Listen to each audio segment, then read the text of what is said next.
G'day, this is Phil Harmonic from Supertech Electronics. I'm here to show you how to pull a stereo out head unit out of a 2011 MX5. The tools you need are a screwdriver and a spudger.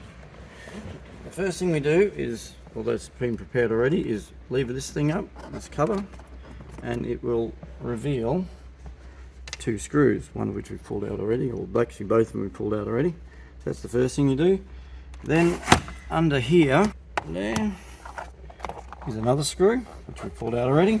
Yep, pull this rubber off, and you can lift this up, pull it back.